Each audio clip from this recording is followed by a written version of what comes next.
All right, so we're here to teach you actual technique from my book, 20 Ways to Teach the S Sound. All right, this is my friend Lily. Hi. She's going to help us teach you how to teach the S sound. All right, so the technique we're going to teach you today is called Aim It Through a Straw, right out of my book. And the reason why this is important is because S is about movement. The air is moving through your mouth, all right? This one is good because it's touch and movement at the same time. The reason why I'm bringing this up is because kids learn best in different ways. Some kids can just see a picture or see you making the S sound and get it. Other kids need to hear it. And other children need movement or touch. This one works on movement and touch at the same time. And some sound too, and visual. It's all of them. So anyway, the primary thing though is touch and movement, all right? So before you begin teaching a sound, you want your child to always know, to know what their speech helpers are, meaning the parts of their mouth that help them make speech, the parts that help them make the S sound, okay? Lily and I have already talked about our speech helpers. There's a whole part of my book that we talk about all your speech helpers. So we know those, and then you need to talk about which ones help you make the S sound. So Lily, let's look at the computer here. Can you show me the front tongue? Right there. Perfect, that is correct. Okay, it is in pink, and that is used to make the S sound. You don't use the back tongue at all, do you? Okay, show me the back tongue on here. Okay, that's right. Perfect. And we don't use the sides of our tongue either, all right? So we've got the front tongue, and it is close to the other part that we need to talk about, the sweet spot. Okay, the sweet spot for S is on your ridge. Can you show me the ridge, Lily? Right there. Perfect. Let's find the ridge in our mouths, okay? You ready? Find the ridge in your mouth. Good.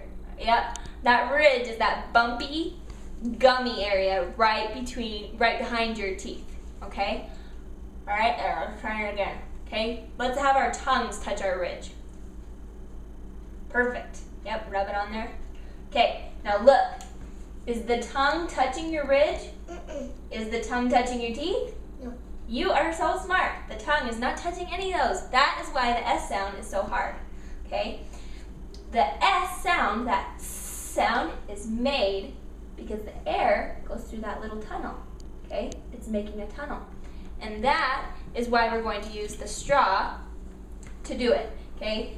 The S, the air goes up from your lungs, and then you put your tongue in the right spot, almost towards that ridge, and the air goes out of your mouth.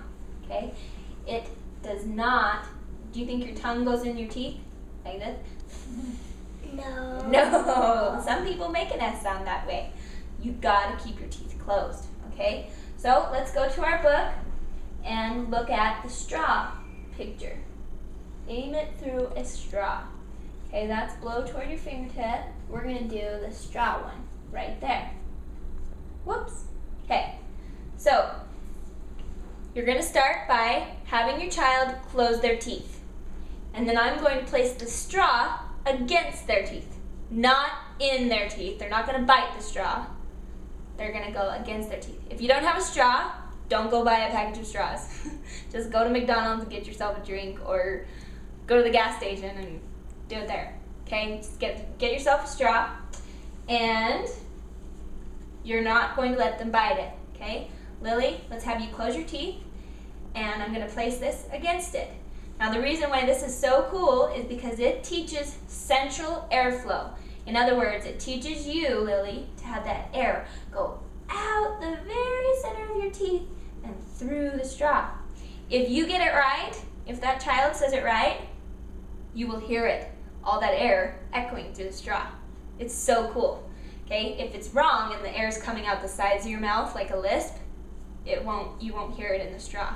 Okay, ask your child to aim that air, try and make an S with their tongue right by their ridge and right by their teeth to blow that air through the straw. Okay, Lily, I think we can do it. You ready? Close your teeth, show the camera. Oh, one more thing. Okay, see Lily's teeth? Lily, this is good because she has her teeth. If your child does not have their teeth, their two front teeth, don't even try to teach the S sound because you have to have your teeth for the air to blow past. Okay, perfect. Lily has a space between her teeth. Now, the only thing that that's going to do is cause a little bit of extra air flow that you can hear. So if I was to hear the S sound with Lily, you're going to hear a little bit more friction, okay? But it's going to be perfect because the air will come right out that hole and right into this straw. Okay, let's do it. Close your teeth. I'm going to put this straw here. Now blow that air straight out that straw. Woo! Do you hear that? Okay, I'm going to be quiet. Wait. Okay, I'm going to be quiet so we can hear it through the straw. You ready? Oh, and let's turn towards the camera. Okay, we're not biting on it. Okay, and perfect.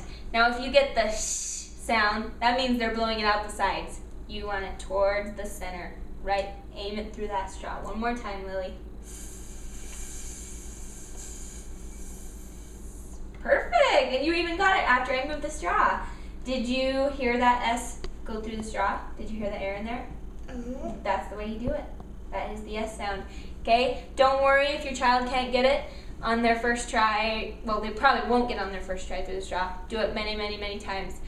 But don't worry if they can't get it through this technique. There are 19 more ways in my book that you can try to teach your child the S sound. I wish you the best of luck. The S sound is a fun one. So it's really important that you don't get frustrated, don't let your child get frustrated, and praise them for whatever they do. Even if the sound is wrong, don't praise them for it being wrong, but praise them for things they're doing right. Like, ooh, I like the way you moved your tongue, okay? I like how you kept your teeth closed, okay? Things like that are perfect, and then neither of you will get frustrated. I wish you the best of luck.